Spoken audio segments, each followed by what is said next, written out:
नमस्कार, जनहित एक्सप्रेसमध्ये आपले सहर्ष स्वागत.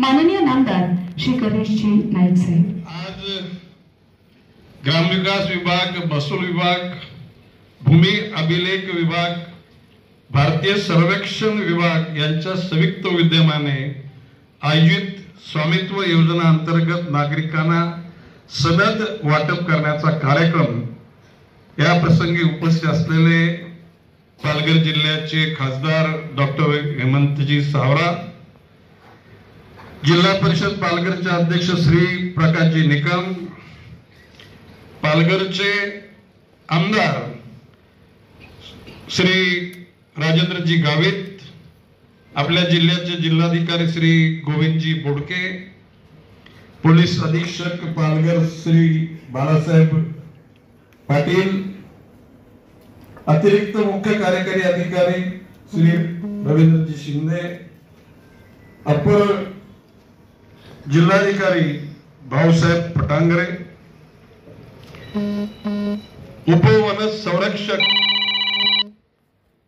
निरंजन दिवाकर, उपवन संरक्षक जवार डॉक्टर साईकुन शेख, जिल्हा भूमी अभिलेख अधिकारी पालघर श्री नरेंद्रजी पाटील, निवासी उपजिल्हाधिकारी सुभाषजी बागडे, जिल्हा पुनर्वसन अधिकारी पालघर श्री तेजस चव्हाण, जिल्हा भूसंपादन अधिकारी श्री महेशजी सागर, पालघर पंचायत समितीच्या सभापती श्रीमती शैला कोल्हेकर, जिल्हा परिषदचे सदस्य श्री महेंद्र भोमे, उपसभापती पंचायत समिती पालघर मिलिंदजी वडे, सदस्य जिल्हा परिषद पालघर श्रीमती पौर्णिमा धोडी, विविध गावचे आलेले सरपंच, ऑन डायस आणि ऑफ द डायस मध्ये असलेले विविध संस्थांचे पदाधिकारी, विविध पक्षांचे पदाधिकारी, पत्रकार बंधू भगिनींनो, खरं म्हणजे देशाचे पंतप्रधान नरेंद्रजी मोदी यांनी 2014 साली देशाचं पंतप्रधान पदाची धुरा हाती घेतल्यानंतर देशाला जगामध्ये सन्मानित करण्याच्या अनुषंगानं जी पावलं टाकली त्या पावलांमधलाच आजचा कार्यक्रम आहे. देशाची जडणघडण होताना खेळ हे केंद्रबिंदू मानून उद्दिष्टानं की जगाच्या पाठीवर आपल्या भारताला सन्मानित केलं जावं हा मुख्य उद्देश ठेवून ज्या कल्याणकारी योजना माननीय पंतप्रधान नरेंद्रजी मोदी यांच्या माध्यमातून सुरू झाल्या त्यामध्ये प्रामुख्यानं शिक्षणाच्या योजना, आरोग्याच्या योजना, देशामध्ये सर्व स्तरावर रस्त्यांचं जाळं तयार करणं, त्याचबरोबर पाणी पुरवठा योजना, स्वच्छता आणि सांस्कृतिक विभागामध्ये सुद्धा संस्कार देण्याचं त्याने कधी विसर पडू दिला नाही. आज भारत डिजिटल माध्यमातून जगामध्ये 3रा क्रमांकावर आहे. अमेरिका, चायना नंतर भारत. आणि मला विश्वास आहे की ज्या गतीनं जागरूक नागरिक माननीय पंतप्रधान नरेंद्रजी मोदी यांच्या विचाराला पाठिंबा देत आहेत, तर येत्या काही वर्षामध्ये या प्रणालीमध्ये भारत 1 नंबरला आला तर मला आश्चर्य वाटणार नाही. स्वामित्व योजना डिजिटल आत्मनिर्भर भारताच्या ध्येयाला पूरक अशी योजना आहे.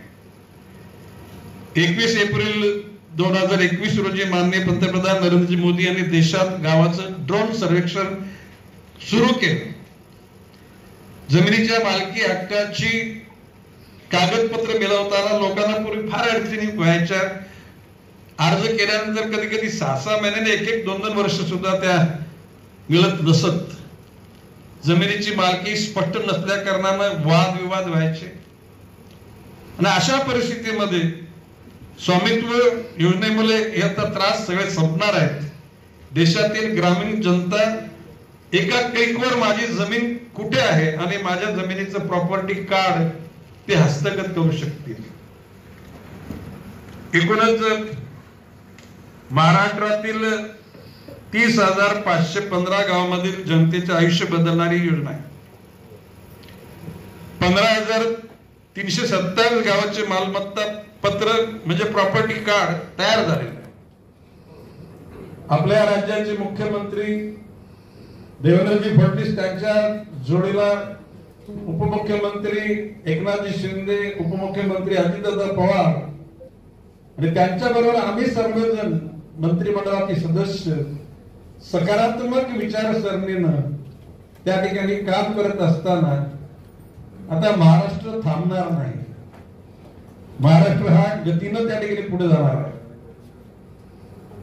महायुतीचं सरकार बोलणार आणि ते करून दाखवणार अशा योजना घेऊन पुढे जाण्याचा सर्व घटकांचा तुमच्या ताकदीच्या जोरावर हा निर्धार आहे. मी या ठिकाणी पालघर प्रशासनाच्या कामगिरीचे मी कौतुक करतो. अतिशय चांगल्या पद्धतीनं स्वामित्व योजना पालघर जिल्ह्यामध्ये राबवण्याचा त्यांनी कार्यक्रम राबवला आणि जवळजवळ 60% त्याच्यामध्ये यश आलेलं आहे. मी सांगितलेली फिगर बरोबर आहे का नाही? 60% यश आलेलं आहे. स्वामित्व योजनेमध्ये गावकऱ्यांचं प्रॉपर्टी कार्ड मिळणार आहे आणि ते आता आपण त्याच्या नमुन्यामध्ये दिले. मालमत्ता पत्र असल्यामुळे गावकऱ्यांची आर्थिक म्हणजे कुठल्याही क्रेडिट सोसायटीमधून, नागरिक बँकेमधून किंवा सहकारी बँकेतून, राष्ट्रीयकृत बँकेमधून कर्ज घेताना आपण आपली प्रॉपर्टी आणि त्याच्यातली असलेली स्पष्टता दाखवली तर कुठलीही वित्त संस्था आपल्याला कर्ज द्यायला गतीनं त्या ठिकाणी कर्ज देऊ शकते. त्या ठिकाणी खोलंबा करत नाही. ग्रामपंचायतीची खऱ्या अर्थानं स्वयंपूर्ण आणि कर आकारणी सुद्धा सक्षम होणार आहे. एकूणच प्रॉपर्टीचं एकूण क्षेत्रफळ ते निश्चित झाल्या कारणाने आणि त्या ठिकाणी there is no scope to say no. ही माझी एवढी प्रॉपर्टी नाही असं सांगायला कोणाला मार्गच राहत नाही. म्हणून कर सुद्धा त्या पद्धतीनं ग्रामपंचायत मिळू शकतील. आदिवासी वाड्या वस्त्यांवर असलेल्या घटकांचे जे हक्क आहेत ते एस्टॅब्लिश होतील. मालमत्ता असलेल्या गोष्टींची कागदपत्र सुस्थितीत मिळतील. आधुनिक पद्धतीने जमिनीची मोजणी केल्यानं मनुष्यबळ आणि वेळही वाचतो. वारंवार ते सर्वे करण्यासाठी अर्ज करा, नंतर सर्वे झाल्यानंतर मग त्यासाठी पैसे मोजा आणि सर्वे झाला तरी सुद्धा सर्वेअरला त्यांनी मॅनेज केलं होतं की काय अशा प्रकारच्या शंका. मी बोलतोय चुकीचं बोलतो का? नाही, माझं अन्याय झाले, काहीतरी मॅनेज झाले काहीतरी. आणि अशा शंका कुशंका राहू नये म्हणून ही योजना निश्चितपणे पारदर्शकतेनं काम करेल. नागरिकांचा सहभाग तर आहेच आणि मी विश्वासाने सांगतो लवकरात लवकर पालघर जिल्ह्यातील जमिनीचं मोजमाप होऊन ते सर्व प्रॉपर्टी कार्ड 100% लोकांना मिळतील असा मी विश्वास व्यक्त करतो. आता सुदैवानं मी या पालघर जिल्ह्यातल्या स्वर्गस्थित झालेल्या काही खासदारांच्या बरोबर सुद्धा मी काम केलेलं आहे. डॉक्टर सावरांचे पिताश्री सावरा साहेबांचा सुद्धा या ठिकाणी, नंतर ते पालकमंत्री होते या जिल्ह्याचे. म्हणजे मी अखंड ठाणे जिल्ह्याचं पालकमंत्री होतो आणि ते पण 3दा. आता सगळ्यांनीच आता अपेक्षा मी 4थ्यांदा व्हावं म्हणजे प्रश्न असा की जो is a desire of chief minister. Chief मिनिस्टरना जे होईल. आता काही लोक काही आमदार उपनगरात सांगतात की आमच्याकडे या, रायगड जिल्ह्यात सध्या काय आमच्याकडे वादविवाद आहे, तुम्ही आमच्याकडे या. चंद्रपूरचे लोक सांगतात. आता बाब असे की ज्या माणसाला काम करायचं असते त्याला पद असलं तर गती वाढते. म्हणजे आमदार झाला तर थोडासा दरारा वाढतो, मंत्री झाला तर अधिक दरारा वाढतो, म्हणजे काम करण्याकरता. परंतु ज्या माणसाला काम करायचं त्याला सगळ्या गोष्टीची गरज नाही. चांगली वाणी, तुमची लोकांशी वागण्याची पद्धत सकारात्मक असली, तुमचं काम कोणी नाकारू शकत नाही. हा माझा आजवरचा अनुभव आहे. एकूणच राजेंद्र गावित आणि कारण का आम्ही एकत्र काम केलेले. मी पालकमंत्री आणि ती सहपालकमंत्री होते.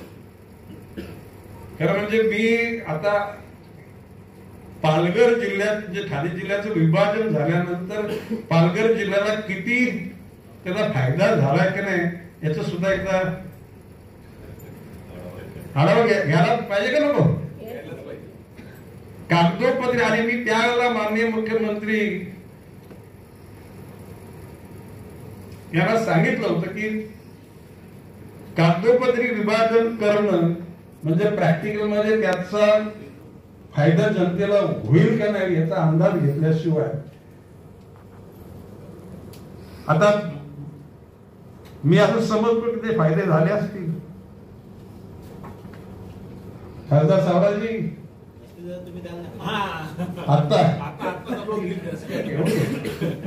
आता सुदैवानं मी वनमंत्री झाले.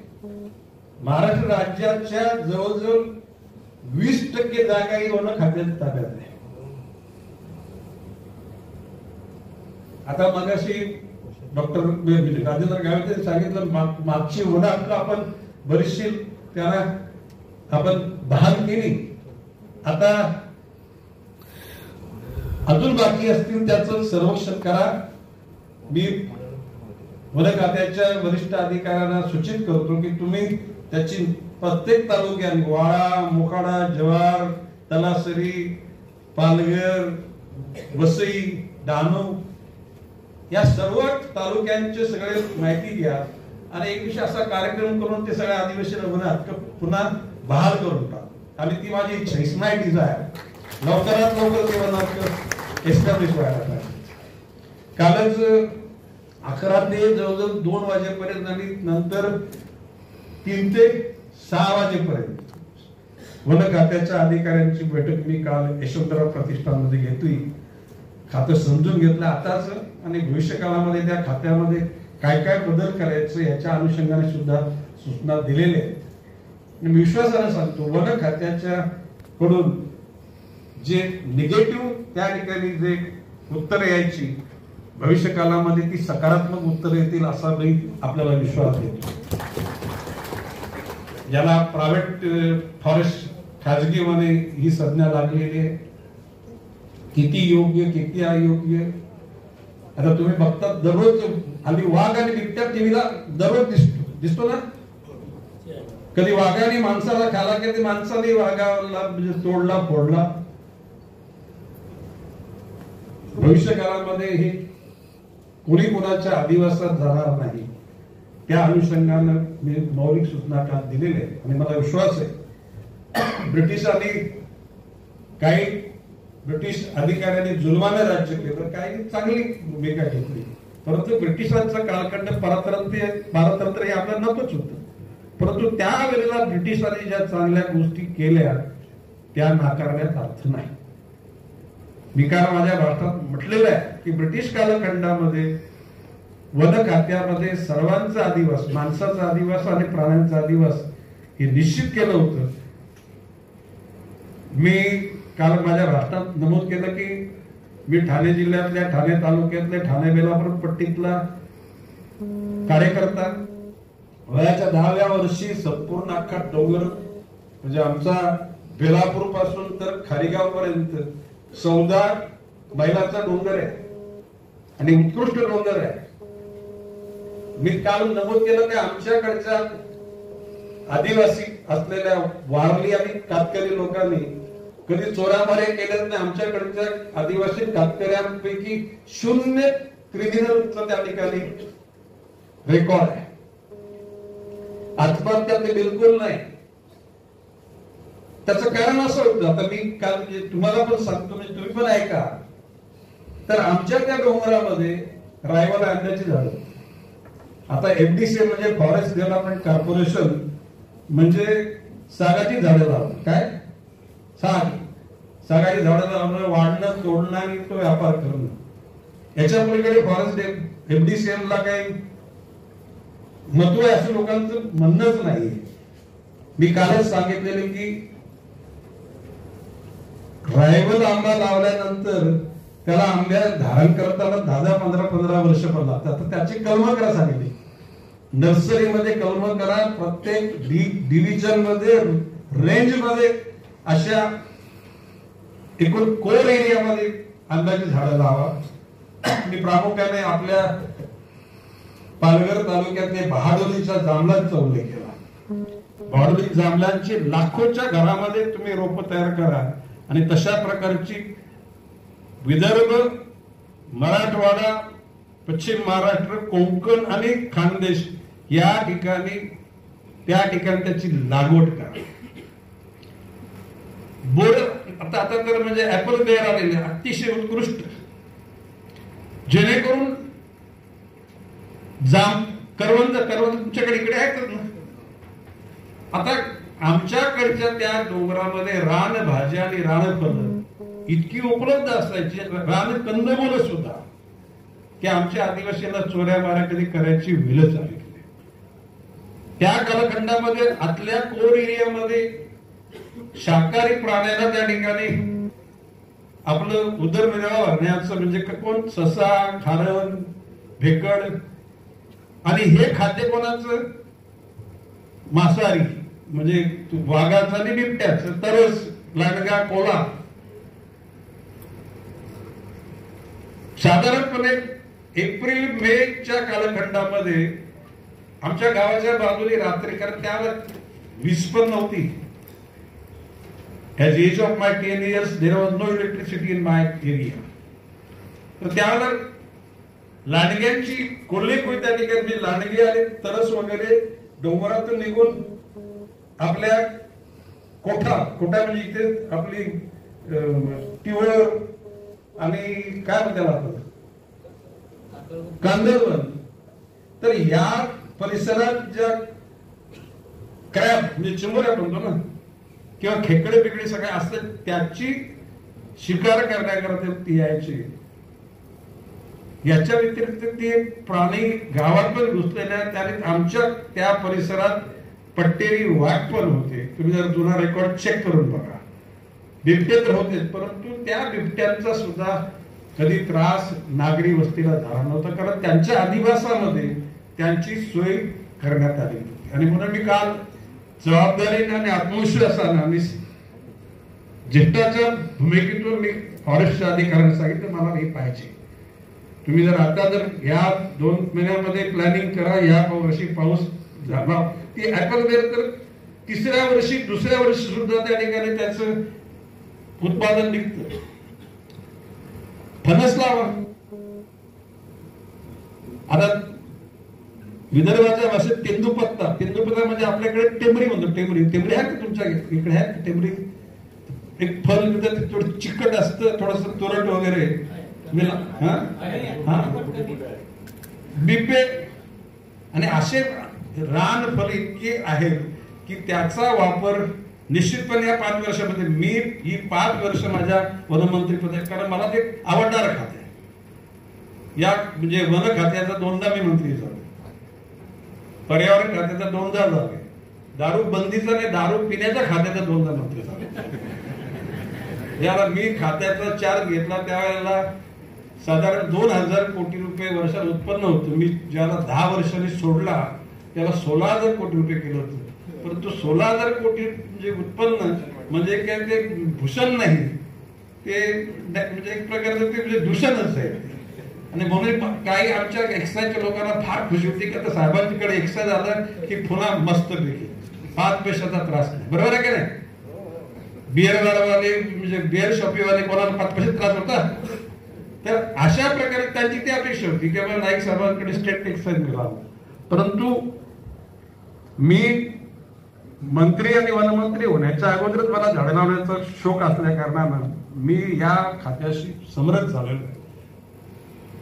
किंबहुना आपल्या जिल्ह्यामध्ये ज्या फॉरेस्टच्या अडचणी असतील ते पालकमंत्री कुठलाही बनवा, I am not concern with it. तुम्ही सगळ्या तक्रारी ऑनलाईन जरी माझ्या पीएकडे पाठवल्या तर त्या अनुषंगानं त्याच्यावर कारवाई करून तुम्हाला रिझल्ट देण्याचं सुद्धा त्यांना ऑनलाईनच आदेशित करणार आहे. म्हणजे डिजिटल मोदी साहेबांनी आणले ते नुसतं काय नसतं, डिजिटल या सर्वेक्षणासाठी नाहीये, सर्वांसाठी. एकूणच मानवावर दर्जेदार जीवन जगण्याची भूमिका त्या ठिकाणी माननीय पंतप्रधानांनी घेतलेली आहे आणि ती घेण्याच्या अनुषंगाने आपलं सहकार्य सगळ्यांचं मोलाचं असणार.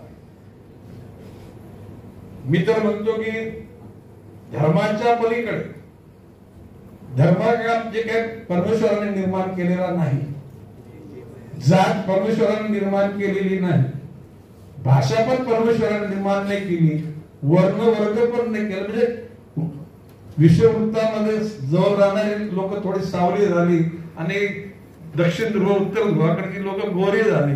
तो तेवढा भाग सोडला तर सगळा जो कारभार आहे हा मानव निर्मित आहे. आणि काही काही लोकांना आपल्याकडे आपल्याला पैशाचा घमंड असते, घमंड, आणि तो घमंड उतरते का नाही उतरत? कालाच्या ओघामध्ये ते सगळं उतरलं जात. काही काही ना खुर्चीची घमंड येते. मी नगरसेवक झालो, मी महापौर झालो, मी स्थायी समिती सभापती, आमदार, नामदार, हे अलवावरचं पाणी आहे. मी एक 8 दिवसापूर्वी चंद्रपूरला गेलो, तिथे किशोर जोरगेवार नावाचा एक जंटलमन आमदार आहे तिथे. कुठे? चंद्रपूरमध्ये. गप्पा गोष्टी करताना मी सांगितलं, किशोर भाऊ 20 नोव्हेंबरला निवडणुका झाल्याने 23 नोव्हेंबरला रिझल्ट आला. त्या 23 नोव्हेंबरला 100 किलोचा आईस्क्रीम तुमच्या हातात दिला. किती? 100 किलोचा. 5 वर्ष इंटू 12 महिने इंटू 4 आठवडे इंटू 7 दिवस इंटू 24 तास इंटू 60 मिनिटं एवढं करा.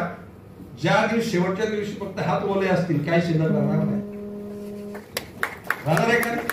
तर त्या मेल्टिंग त्या प्रक्रियेमध्ये तुम्ही जर का सकारात्मक विचार केला तर निश्चितपणे तुम्हाला जनसामान्याचं प्रेम मिळेल. मी माझ्या सहकार्याला सांगतो, चुकून जरी भिकाऱ्याला पाय लागला ना तर कोणी वाटत काय भिकाऱ्याची माफी मागायची नाही. ते भिकाऱ्याला सुद्धा मन असत. शाप किंवा आशीर्वाद या गोष्टी तसे शास्त्र दोन्हीपणी सिद्ध करू शकत नाही, परंतु आय बिलीव्ह इन इट. शापावर माझा विश्वास आणि आशीर्वादाचा विश्वास आहे. तुम्ही जर का त्या भिकाऱ्याने तो भिकाऱ्या हा इतका मोठा माणूस आहे, मला पाय लागला तरी आणि माझी माफी मागितली. त्या विनम्रतेमध्ये त्याचं मोठेपण नसतं, तो माफी मागतो ना त्याचं मोठेपण असतं. आणि अशा प्रकारचे जीवन जगणाऱ्या माणसाला मृत्यूची पण भीती वाटत नाही. He's bother about death. आता देवाधिकाला सुद्धा अवतार संपवावा लागलेला आहे. व्हॉट इज मिनिंग ऑफ अवतार? हे duration between birth and death. जन्म आणि मृत्यूबद्दलचे अंतर, त्यालाच अवतार म्हटलं जातं. आणि म्हणून माझं म्हणणं कशी की धुंदीत जीवन नाही जगत. Someone must understand what is meaning of life. जीवनाचा अर्थ समजून घ्या. बालपण, तारुण्य, प्रौढत्व, ज्येष्ठत्व आणि ह्या जगाचा निरोप घ्यायचा. कारण मोदी साहेब याला थोडा वेळ आहे म्हणून मी बोलतो. अदरवाईज मी काय प्रवचन करायला नाही. म्हणजे तुम्ही मला भाषण संपलं मोदी साहेबांची वाढत बसावं निर्माण करत नाही. जरी दुःख निर्माण, सुख नको करू नये पण दुःख देऊ नको, तरी सुद्धा मृत्यू समय तुला भयभीत व्हायची गरज असणार नाही. पण जर का लोकांना लुटून घर दार बंगले माडी घोडा गाडी दागदागिने केले असतील तर अंतिम टप्प्यामध्ये मग बाकी त्याच्या जीवनामध्ये तुम्ही केलेली दुःख आणि त्याने दिलेले शाप हे निश्चितपणे कामाला येतील. आणि मी आय एम एन्जॉयिंग इट. आता मी 75 वर्षाचा रनिंग आहे. आता मागाशी बोडके साहेब बोलले का, बोडके साहेब प्रांताधिकारी असताना मी पालकमंत्री होतो. शापूर बोडके साहेब बरोबर ना, भिवंडी. म्हणजे there is long association of Bodke saheb with me. आम्ही फार जुने सहकारी आहोत. बाब अशी आहे की मी बोलतो तुम्ही ऐकून घ्या. एखाद्या कोणाच्या अकाउंटवर 1 कोटी असेल तर 10 लाखाचा चेक तुम्ही एखाद्या चांगल्या कॉज साठी दिला स्ट्रॅटेजिक पॉइंट ऑफ व्ह्यू तुमच्या खात्यावर 90 लाख शिल्लक राहतील, परंतु आध्यात्मिक अनुषंगानं तुमच्या खात्यावर 2 कोटी राहतील. तुम्हाला तुम्ही जर सद्भावनेतून जीवन जगत असाल ना, तर सकाळी तुमच्याकडे नसेल पण दुपारी तुम्हाला पाहिजे असेल संध्याकाळी तुमच्या हातामध्ये. आणि याचं उदाहरण गणेश नाही. माझ्या आयुष्यात मला कुठल्याही गोष्टीची कमतरता वाटली नाही, कधी मृत्यूची भीती वाटली नाही, भूता खेताची गुंडाची. मी कामगार क्षेत्रातला संजय कामगार क्षेत्रातला नेता म्हटल्यानंतर 302, 307 रॉयट हे सगळ्या गोष्टी येतात. पण ऍज ऑन टुडे माझ्यावर काय, माझ्या पक्षात संजू नाही करतो, आमच्या एनसी पण नाही, कारण कधी आम्ही कोणाचा उपमर्द केला नाही आणि करायचं पण नाही. हे सनबंगूर आहे, आजबावरचं पाणी आहे. समाजाने आशीर्वाद द्यावा अशा प्रकारचं वातावरण तुमच्या तुम्ही मला अधिकार तुमच्या सिनियर आहे मी वयाने पण आणि अनुभव पण. डॉक्टर गाळे अरे ऍग्री मी. तर बाब अशी आहे की जीवनामध्ये आपण कसं जीवन व्यतीत केलं हे जर न सांगितलं तर मग आपल्या आयुष्यात आपण जे काय एन्जॉय केलं, आत्मविश्वास किंवा लोकांचं प्रेम. आता तुम्ही राजकारणाच्या गोष्टी सांगतो. तुम्ही शिवसेनेत असताना 1995 साली मला मतं पडली 2,19,000 आणि देर वॉज लीड ऑफ 1,09,000. 1,09,000चा लीड होता. 99 साली मी बोलतो चिटिंग करून मला हरवलं. मी बोलतो ना, मी अंतःकरणात बोलतो, मी कधी दुसऱ्याला दुसऱ्याला खोटी देत नाही. पण त्याचा राग लोकांनी किती काढला. 2004 साली मला 3.25 लाख मतं पडली. आजवर हिंदुस्थानच्या राजघराण्यातल्या लोकांना सुद्धा एवढी नाही मतं पडली. बरं तुम्ही चेक करा नाही, इलेक्शनच्या तुम्ही वेबसाईटवर जा, तेव्हा सुद्धा मला 1,18,000 म्हणजे शिवसेनेत असताना सुद्धा लाखपती, राष्ट्रवादीत असताना सुद्धा लाखपती, या वेळेला सुद्धा खरं म्हणजे मी 92,000 कधी लीड आहे माझं. किती? 92,000. काही गोष्टी घडल्या, मी काय मला त्याचं पश्चाताप नाही, पण मी आत्मविश्वास सांगतो पुढच्या वेळेला पण मी निवडणूक लढवेल आणि तो 1 लाखाचा भाजपमध्ये सुद्धा लीड घेईल. हे तुम्हाला मी का सांगतो की यू डिसाइड इट. तुम्ही आत्मविश्वास मनामध्ये पाहिजे. सकाळ तुम्हाला जर उद्याला हारणार ह्या भावनेतूनच तुम्ही जर जीवन जगायला लागला तर तुम्ही कधीच जिंकणार नाही. बी पॉझिटिव्ह. मी माझ्या आयुष्यातल्या व्यवसायामध्ये, जीवनामध्ये मानसिक दृष्ट्या मी मजबूत बनेन, शारीरिक दृष्ट्या मजबूत बनेन. समाजसेवा, राजकारण आणि गरजेपुरतं अर्थकारण सुद्धा.